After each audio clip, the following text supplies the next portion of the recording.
Keli avato beyodeko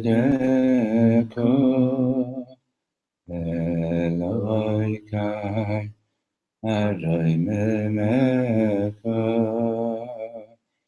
Keli avato beyodeko Eloi kai aroi memeko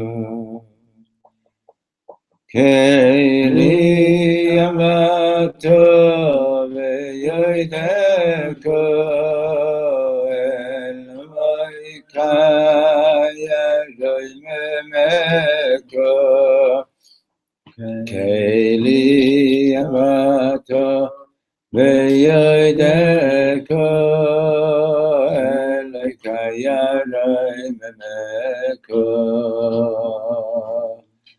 La la la la la la la la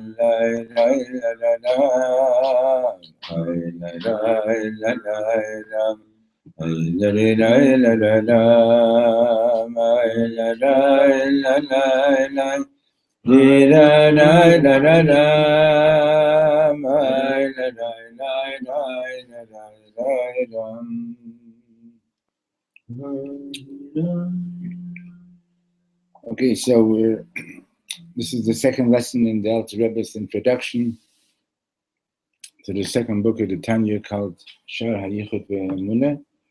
The introduction itself is called Chinuch Kattan, the education of the child. And the Alter Rebbe started this introduction with quoting the verse from King Solomon, Chanoich l'nar al p.2 gam ki askin lo yasu mimena, educate the child in his way, so that when he'll be older, he won't depart from it. So the Alter Rebbe raises the obvious question. It's understandable that you need to educate a child at his level, right? However, the second part of the verse, Gam ki askin lo yasu mimena, so that when he'll be older, he won't depart from it. What's so good about that? If a person grows up with a childish image, a childish understanding of any subject, so what's so good about that? So what does King Solomon mean that educate the child in his way so that he won't depart from it when he gets older? You mean the question is that he won't depart from from his level when he was a child? From the childish understanding.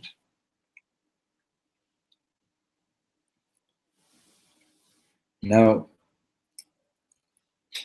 this is the question that Alter Rebbe begins this piece with, and the question is only going to be answered at the end of it. So he goes on to say that in order to understand this,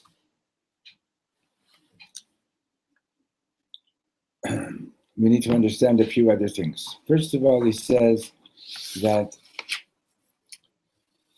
the foundation of serving Hashem, the basis of relating with Hashem is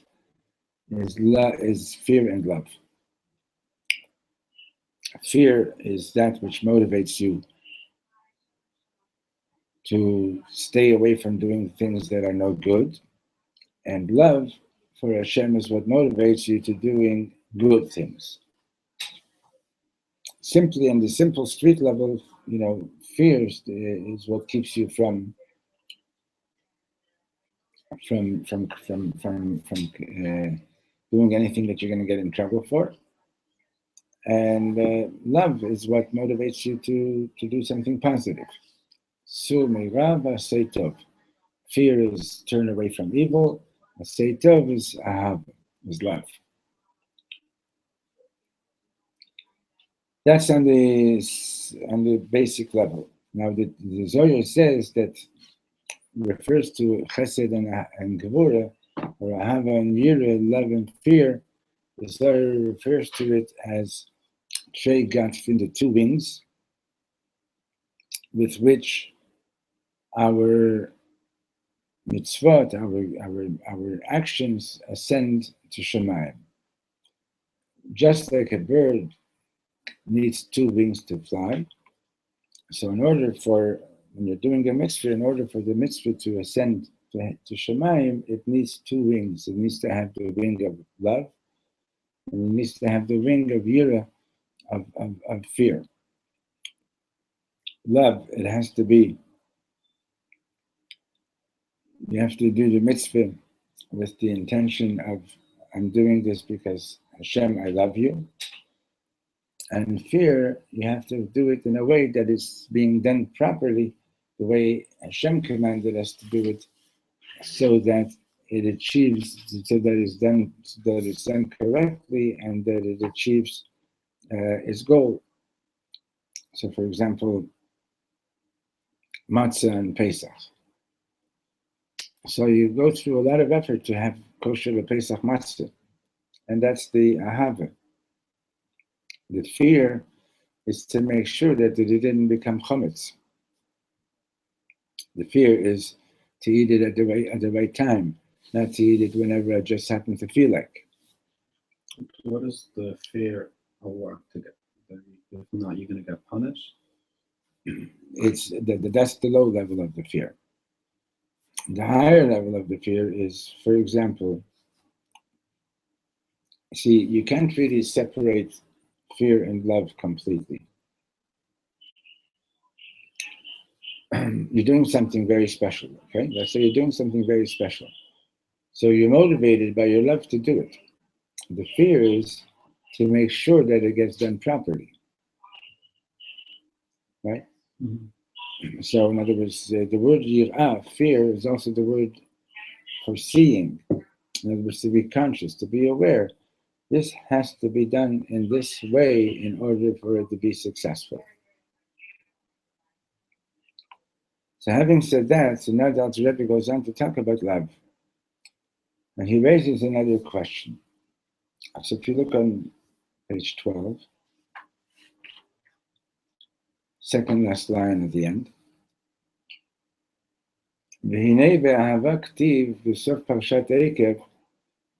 Concerning love, it says at the end of Parshat Eikev in Dvorim,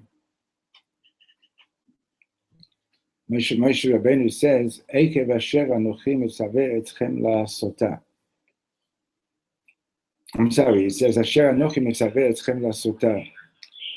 Do the things that I'm commanding you to do, li'ahavat Hashem, to love God, v'tzarich lahavin, so we need to understand,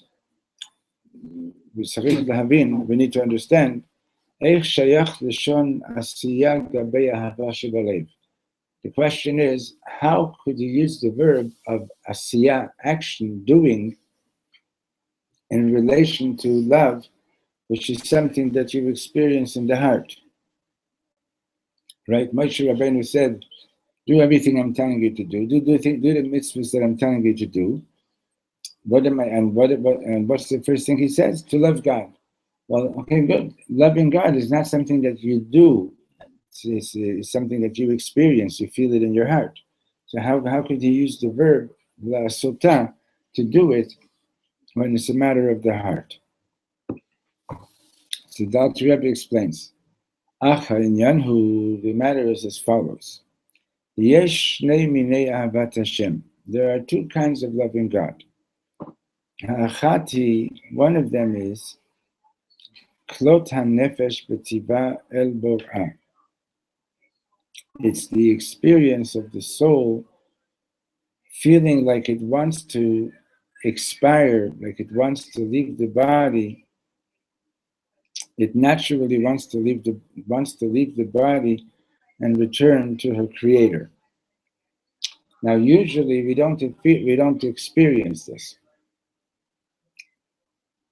When you sit down to have a meal, or when you're having some dessert, or when you're doing almost anything else in this world, you don't usually feel like, oh wow, I just God, I love you so much. My soul wants to leave my body.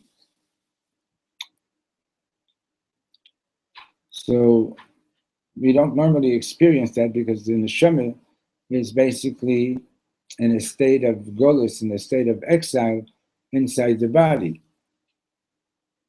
So when does that get experienced? Kasher titkaber nefesh hasichlit al hachomer v'tashpilehu v'tachneyehu tachteha, when the intelligence, when the intelligent soul overpowers the materialism of the body and it puts it back down in its place and it subjugates it and makes sure that the desires of the body and the functioning of the body is going to serve the neshama rather than the neshama being a slave to the body. So then titlahet v'shalhevet ha'olam eleha. So then the soul, so to speak, catches fire, becomes like a big flame, a big rising flame. V'tagel v'tismach ba'avaya osa, and it experienced great joy in Hashem, her creator. V'titaneg al Hashem tanug nifla, and it has great delight with God. So it feels liberated to be connected with Hashem. And when it experiences that, it experiences tremendous love for Hashem. And those who merit to experience such great love for God, these people are called tzaddikim, the righteous ones. As it says, righteous ones, tzaddikim, rejoice with God. Not every person merits to reach such a level that they experience such joy of the soul being free from the body, and the body, it serves the soul. Because in order to achieve this, it's necessary for the material, for the materialism of the body to be purified and to be cleansed and to be really, really pure. And it also needs Vigam Torah Masim Tovim Harbei. It needs a lot of Torah and a lot of mitzvahs, Lischot l'neshama elyon, to merit having such a high neshama, shelemala memadregat ruach v'nefesh, which is higher than the level of ruach and nefesh. Ruach is this emotional aspect of the soul, and nefesh is the part of the soul that's animating the body. And neshama is the aspect of the consciousness of the soul, the awareness of the soul. So to have such a high state of awareness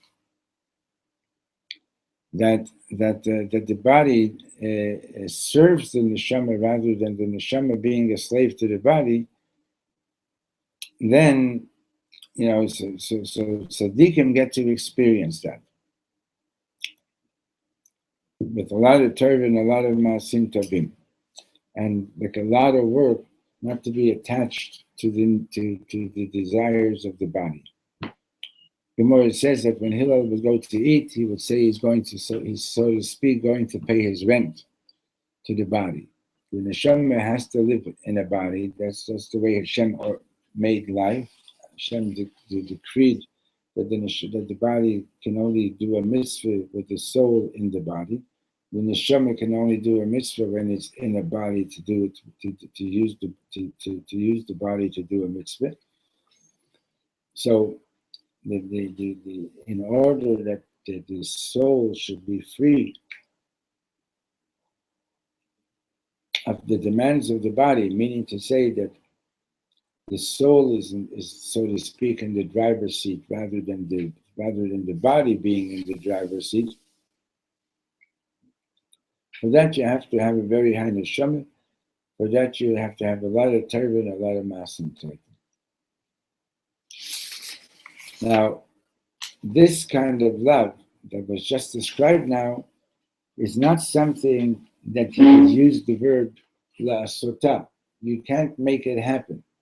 When you get to that madrega that he described, this madrega where this level where you're free of the demands of the body. You continue to feed the body, you continue to give the body what it needs, but you're free of the body running the show, of the body saying to the soul, you're here to serve me rather than me to serve you.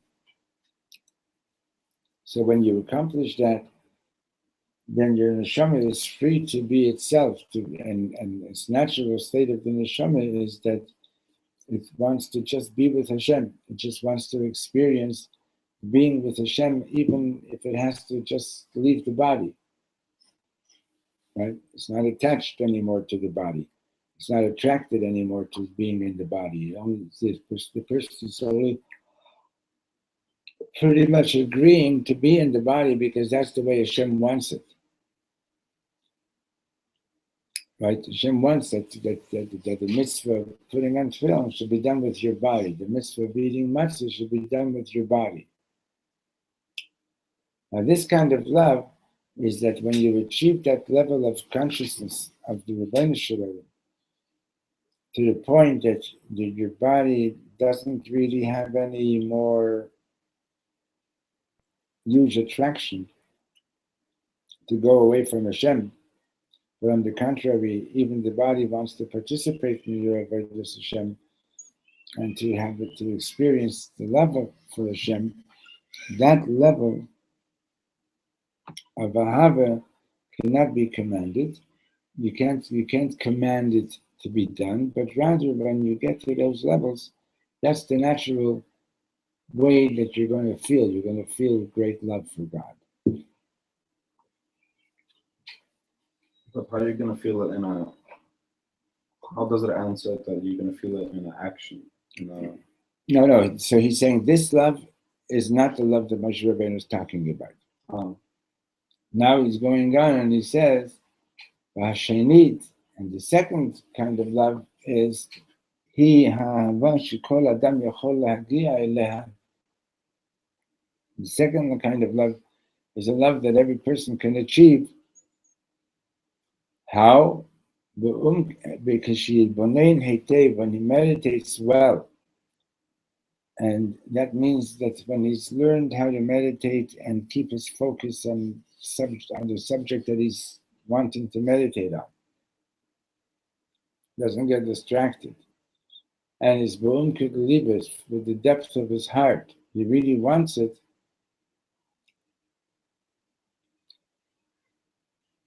When he meditates deeply on bidvarim ha'ma'oririm et ahava l'Hashem b'lev kol Yisrael, when you meditate deeply on things that awaken the heart, that awaken the love for God in the heart of every Jew. Hein derech klal, both in a general meditation and also in a more specific meditation. And he's going to explain that. But what he's already saying is that he's beginning to answer the question, how could Moshe Rabbeinu use the word la'asota, that we're doing this to make it happen, given that it's an emotion that's experienced in the heart. So, what he's already saying is that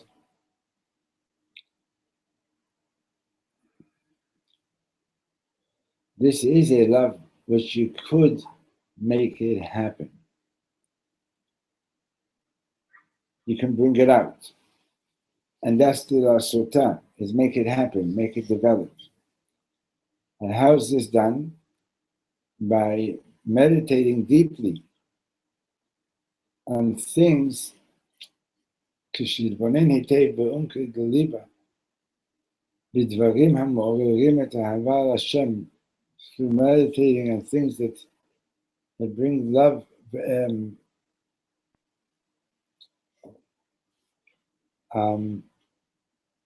Sorry, let's read that line again.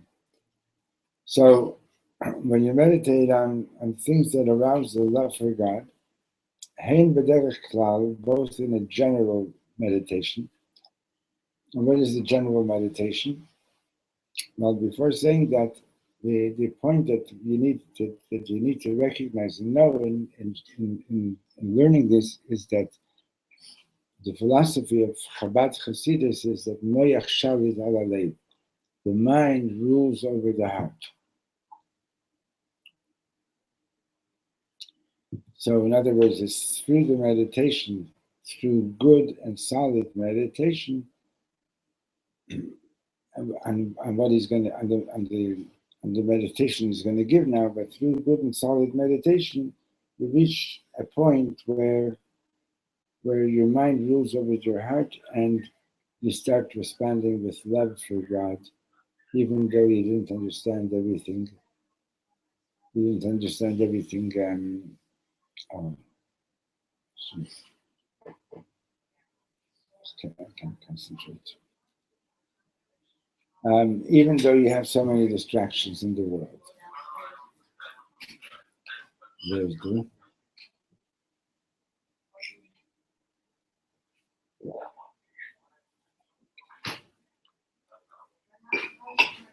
Come on in. Hi, good. What's just getting a solo? Hi. Welcome. Thank you.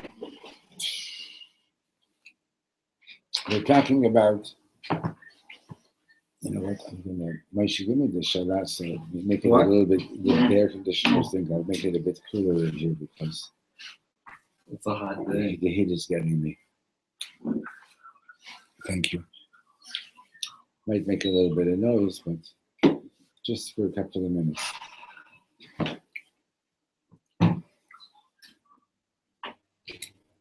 Dr. Rebbe is saying that there's two kinds of love for God. This is the introduction to the second book of the Tanya called Shar Yichud Ve'emunah. So the question that he raised was, how could Moshe Rabbeinu use the word la sota to make it happen? How could you manufacture love for God? You know, la sota is to make it happen. I'm sorry, what's this? It's a posuk in Ekev, Pashat Ekev. So he started to explain that there's two kinds of love for God. There's one love which is a natural, spontaneous love, and the soul feels like it's just so in love with God, it can't even wait to leave the body. But that level of Ahavas Hashem, only tzaddikim merit. Now understand another thing. When the Alter Rebbe is using the word tzaddik, he's not talking about somebody who does 51% good and 49% not. Which he's a Benoni. Huh? Which he's a Benoni.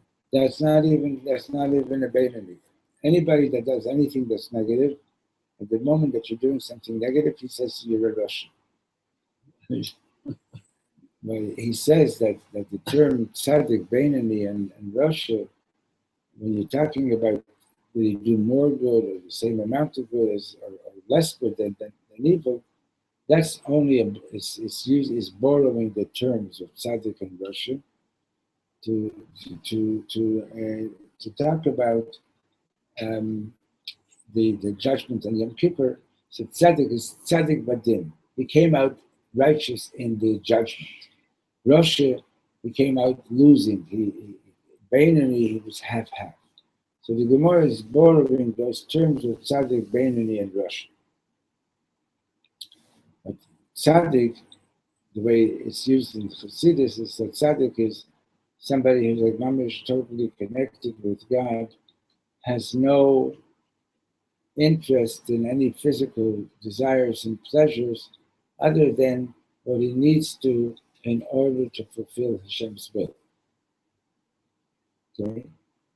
I mentioned before that when Hillel would go to eat, he would say he's going to pay his rent. The neshama has to pay rent to the body. How do you pay rent to the body? You give it food, you let it sleep, and so on. All these things that you need to do to keep the body healthy so that your neshama can do mitzvahs, because the neshama outside the body doesn't do any mitzvahs. So he says this kind of love, this level of love, is not something that could be commanded. When you become a tzaddik through a lot of meditation and a lot of Torah and a lot of mitzvahs in the highest level, then your soul is like the soul of a tzaddik, and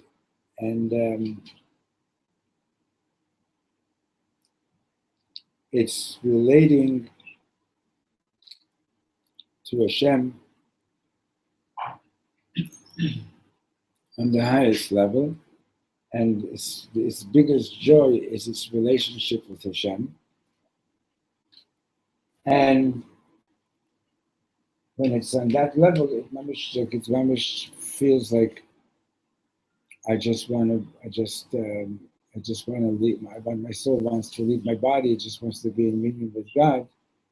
But this kind of level of ahava, you cannot command anyone to do it. To do, it's quotation marks. It's when you get to that level of avodas Hashem, your soul naturally experiences the great joy and naturally experiences the desire to get out of the body. But there's a second kind of love. The second kind of love is a love that you can actually make it happen. And that's what Moshe Rabbeinu, when he says, do as I'm commanding you to do today, to love God, he's talking about that love that you can actually make happen. How do you make love happen? So Dr. Rebbe says, let's learn 2 meditations. One of them is a general meditation. Anybody, Jew and non-Jew, can do it. And the second one is more specifically for Jews. Okay? So what is this meditation? Now again, to emphasize the point, meditation his bonus doesn't mean that once in a while I think about something. His bonus or hidbonenut is learning how to be a really good meditator, so that you learn how to be able to concentrate on something for a long period of time without being interrupted. In other words, without your mind being interrupted by any other thoughts. Okay? Gil Lux, have you met him? Heard about him? You have? He's a Yid, an elderly Yid. He lives in the old city. Davens at the Besikin every day. He's there every day putting on tefillin with people at the Chabad booth. You'll really get a kick out of this book. It's called Coming Back to Earth. You read the book? No, I saw a little documentary. This man started out he was an executive working in some, business office in Atlanta. And so one day he's looking out the window of his office and he sees a bunch of hippies there. They're happy. So he goes down and he wants to know, okay, what's your secret for joy? So they pass him a joint. It didn't take him long to realize that that's not real happiness, because once the effect wears off, you're back to where you were. And the thing about him is that he's a real warrior, meaning to say he gives all his energy he wants to know the truth, he wants to do the truth, he wants to serve Hashem in truth. Anyway, if you're interested in his story, read the book. Basically, he didn't know anything about looking for it in Yiddishkeit, in Judaism. Went to India, studied with gurus, and he actually became a guru himself. He used to sit in Central Park and meditate. Just he'd look at the tip of his nose and meditate. Okay?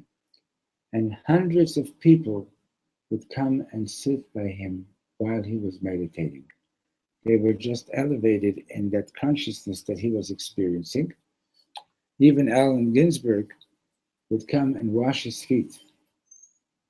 And all he would be wearing was a tablecloth, and him and his buddy, whom he used to call Rebbe. Now he had gone, what ended up was that one day a Jewish woman came up to him and says, why don't you go to 770? So he went to see the Lubavitch Rebbe wearing just a tablecloth. He was about to go over and say hello to him when the Rebbe came out of 770. And of course, he gave him a good kick in the behind. You don't walk up to the Rebbe dressed like that. Anyway, he ended up becoming a chassid of the Rebbe and big tzaddik. So in his journey to find the truth, he basically ended up studying with the top people in various religions, like really some serious studying.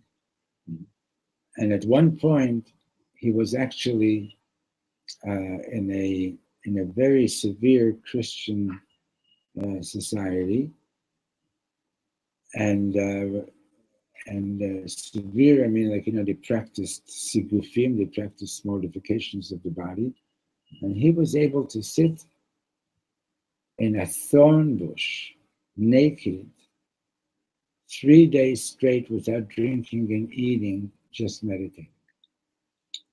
Understand? So I'm just telling you this just to illustrate the power of Hidbunenut. The power of meditation is that you can actually reach a level where your body doesn't interfere with your service of Hashem. Okay?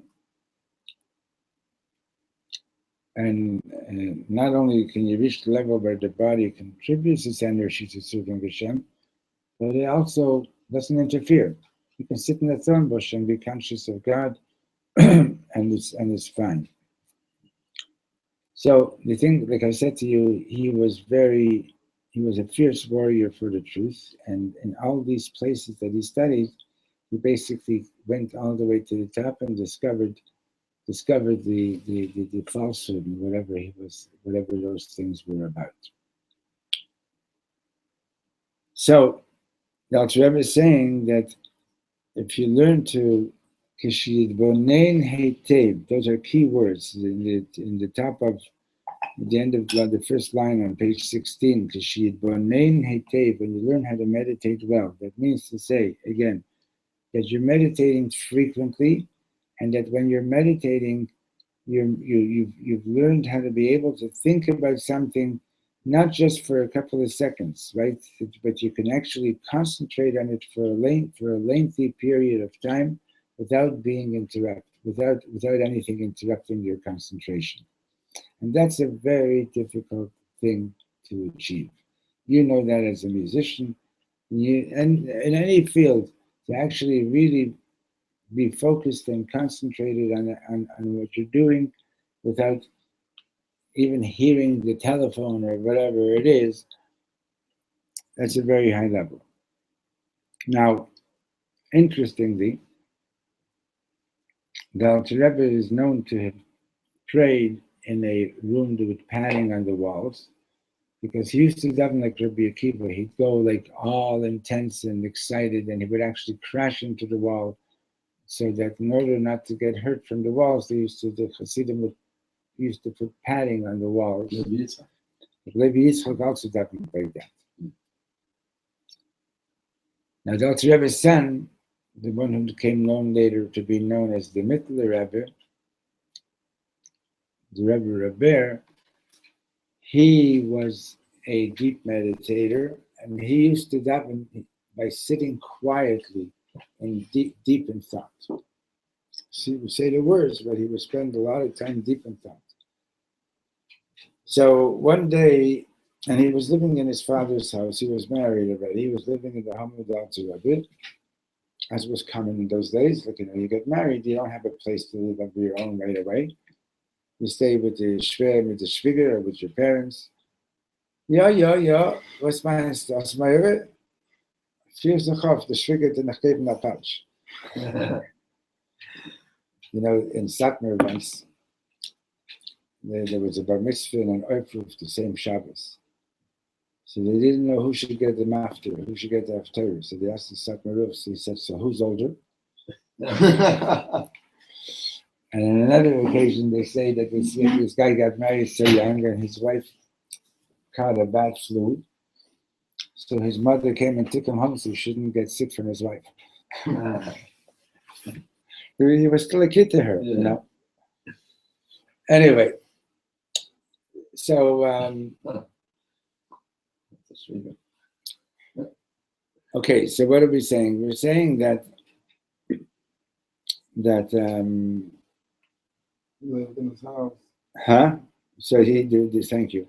So the Mittler Rebbe was davening downstairs, and the Alter Rebbe was up in the attic learning, and the women had left the house to go take care of some things, shopping, who knows what, and they left the Mittler Rebbe in his davening, and the crib, the baby, his baby was in a little crib next to him.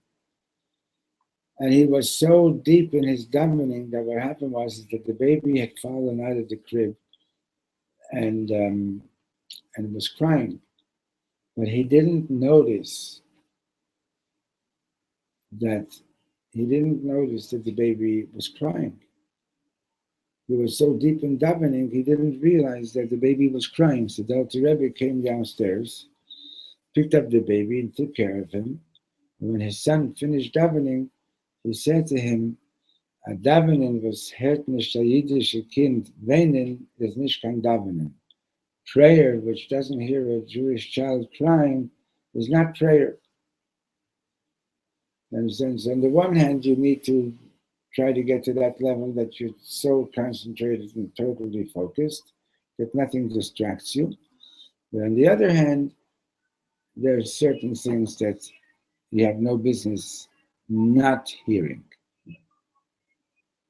Okay? Like we were learning last week, the Rav Shlomo was explaining the difference between Korach and Aaron.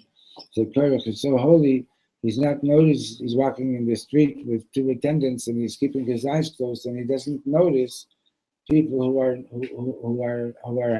having a hard time. So, what's the meditation? So he says when you meditate on the following, you are naturally going to experience love of God. The first meditation is as follows. Hein derech klal. This is a general meditation, means to say that anybody who wants to do this meditation can access it, can learn it and achieve it. What's the meditation? So, kihu chayenu mamash is to meditate on the fact that Hashem is literally our life energy.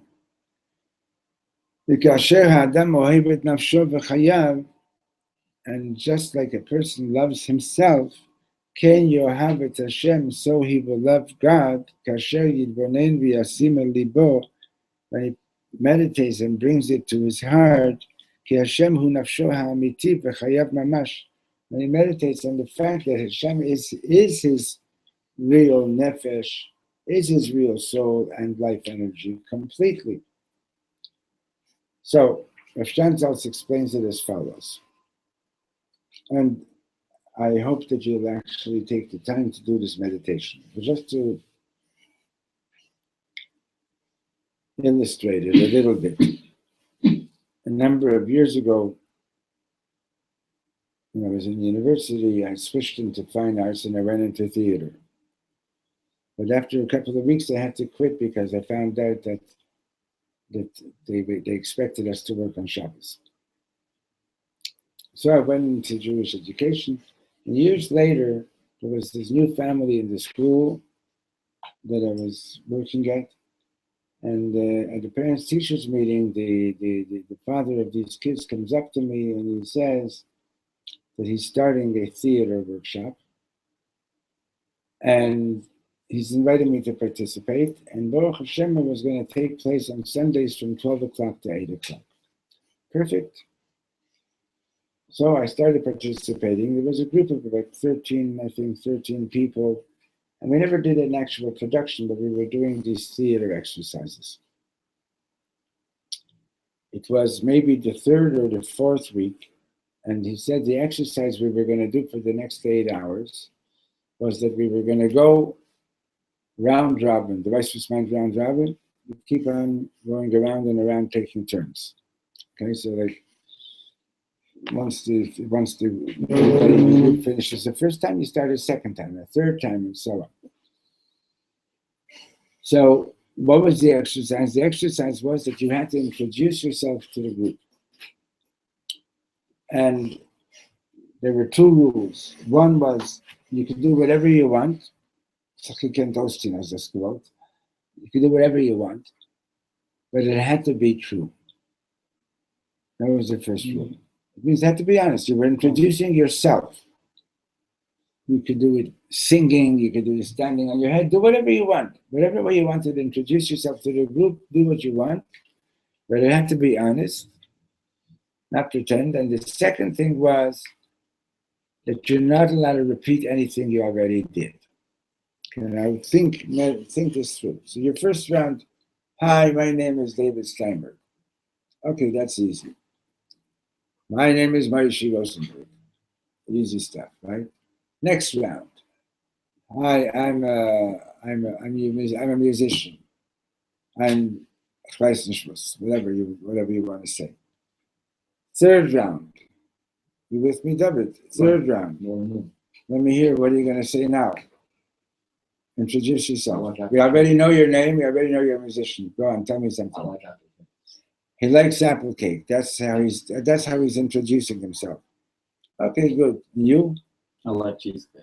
He likes cheesecake. Okay, good. Okay, fourth round. Introduce yourself. I like to strive for the truth. Although now you already notice he's already telling something a little bit deeper, right?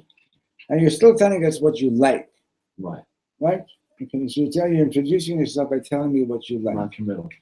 Okay, what about you? Introduce yourself. We already know your name. We know you like cheesecake. Let me hear what else. Tell me something else about yourself. I'm a lazy person. I'm a lazy person. I'm a lazy person, God forbid, and so on. Okay? Okay, next round. Introduce yourself. Emphasis on self. I want to do something important in my life. He wants to do something important in his life. Good. Okay, so now I'm knowing what you're thinking, Gavin. When you?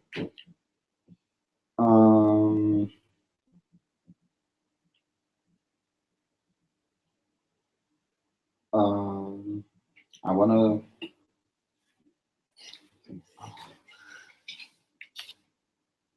want to do something important that is going to have an effect on the world. He wants to make a good positive change in the world. Okay, very nice.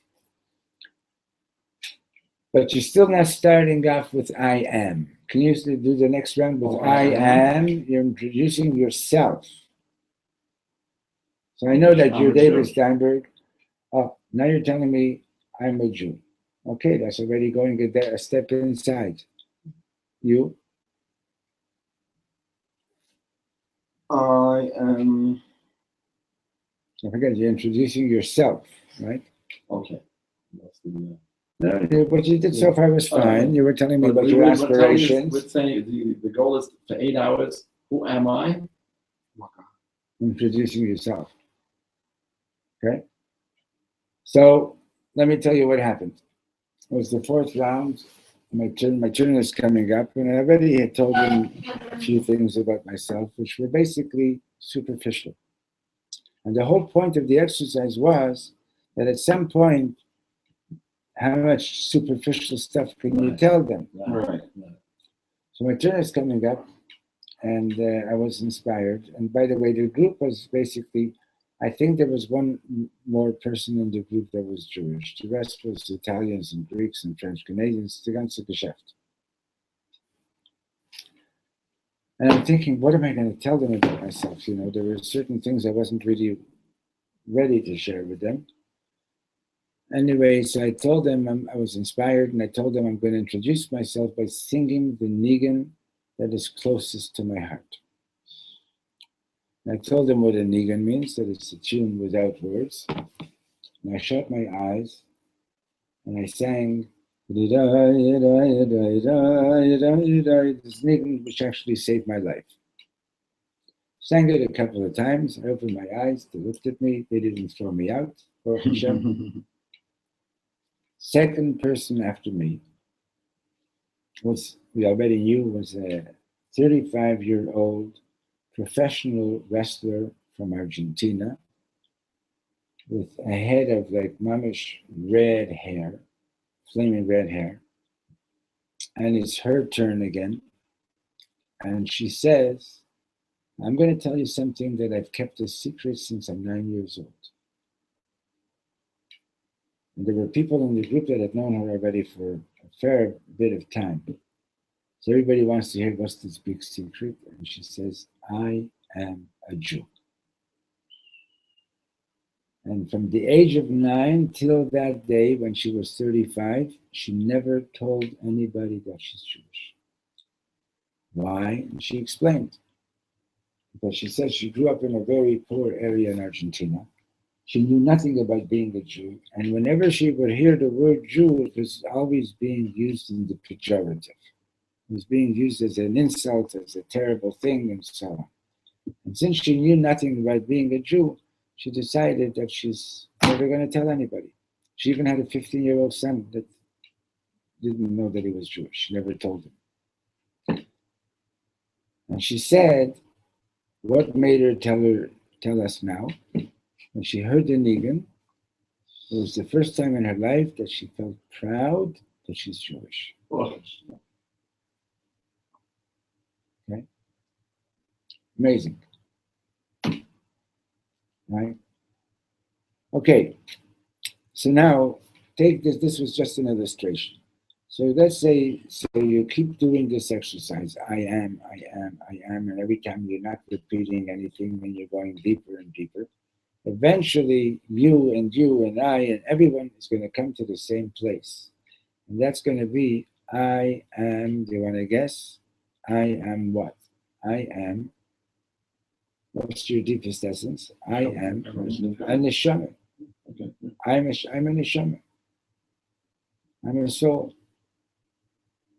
In other words, I'm not just a stomach walking around on legs looking for my next meal and for my next pleasure, right? I'm not just a body. I am primarily a neshama. I'll wait for you. Then you have to open it.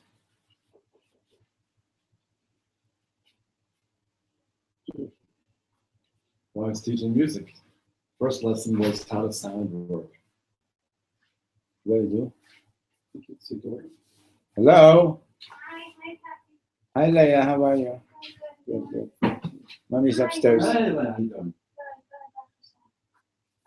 Yeah. So eventually we all get to the place where I'm a neshama. Okay? So when you say, I want this, let's say you say, I want a piece of chocolate cake. Is that your neshama that wants it, or is that your body that wants it? I want to go on a hike. I want to boss you around. Whatever it is, right? Think about, is it my neshama, my nefesh elikis, or is it my nefesh bahamis, my animal soul? Okay. So you got to learn, and this is not just an idea that we're talking about now. We're talking about it in other words. If you really see, we're talking about this now, and it's beautiful, and then we'll finish the lesson, and we're going to go back to thinking body. Understand? But if you want to really start realizing and be conscious of the fact that I am a neshama, then if you meditate on it well and frequently for lengthy periods of time, you will come to that state of consciousness that I am a neshama. Okay? And you say, Moidani lefanecho, melachai v'kayim, shechazartu bin nishmasi. Right? So you wake up in the morning, and what's the first thing that we're trying to think about is that I'm not just this person that does, and go and wash my face and brush my teeth. I have to do all that. It's true, but is that my conscious? Is that the essence of my consciousness, or is the essence of my consciousness is that I'm a soul, that God returned my soul to me now and to my body as I'm waking up in the morning, and my soul is saying, okay, let's go do this, let's go do that, let's go daven, let's go learn, and so on. So to achieve that, you achieve that through meditation. Now not let's say, but in Yis Hashem, you get to the state where your conscious being is that you are a soul. And let's go a bit further. So the I within the I, your inner I, is your soul. Who is the I of your soul? What is who is the inside? The inside of your inside is your soul. What is the inside of the inside? The Rebbeinu Shalom is God. The essence of my soul is God. Now think about that, and you meditate on that, and then what you're doing now is you're achieving the realization in a very deep way that Hashem Yisborach is not just God out there beyond,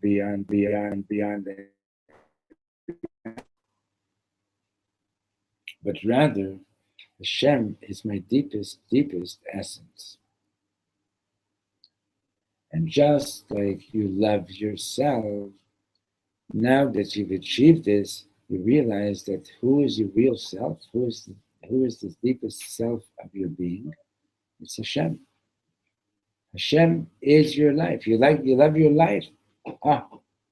It's Hashem that you love. Okay. Now, if you practice this, you will actually be in love with God. Okay. And this meditation is one that's available to everybody. Understand this same for Jews and non-Jews. Anybody who actually does this practice will actually achieve it. And when we were talking before about Gil Laux, when he was deep in meditation, it really affects not just you, but even people sitting around you. They feel like there's some kind of a higher consciousness that's taking place here right now. I remember the first time the Dov Zeller Basholem came to our house in Montreal. I was coming home from work. He was already leading his class. And I came up the stairs. We lived on the third floor walk up. And it was cold winter. And Judy comes to the door and she says, oh yeah, I forgot to tell you that you have to go to the grocery store to pick up this box of vegetables that I ordered. And I was already like a schmatted, wiped out at the end of the day. But no choice. I got back downstairs, got back into the car, and I went and picked up the groceries, and I'm back at the house, and I'm schlepping them upstairs I'll go I take all the way up 3 flights, and I put him down at the top stair to take off my boots and open the door. And I opened the door, and I was feeling like really wasted, like a real schmetter. I opened the door, and all of a sudden, it didn't take more than 60 seconds. I felt rejuvenated. From what? David was leading a meditation in the other room, and the energy that was coming out of that room from that meditation, I felt it as soon as I opened the door. Physically changed the way I was feeling. Okay? And so meditation is a very, very powerful thing. I'm sure that when you're doing your music exercises and practices, I'm sure that at some point it affects the way you feel physically. Is that true? It's all mixed in. It's all Right? mixed up because playing is really physical. Yeah. But I'm saying, sure. But there are times when you play and it's just like, okay, you got the notes, right? Yeah. But then there are times when you're doing music where you just like mamish feel different, right? Physically different. Okay? It's like you go to a chasana, you can see there are people get up and dance to fulfill their obligations, so to speak, and after 1 or 2 rounds, they're tired and they already have to sit down. And then there are people who are mamish b'simcha, and they can dance, and even though they might not be in better shape than the other guy who got tired, but the simcha affects the way your body is responding. So that's the first level, okay?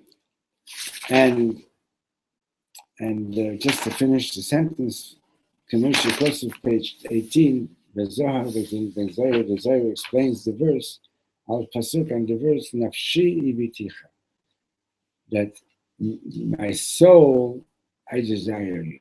In other words, when you come to the realization that Hashem is the soul of your soul, then you naturally are in love and desiring Hashem. Stop over here and continue tomorrow, Mr. Hashem. Got it. Someone was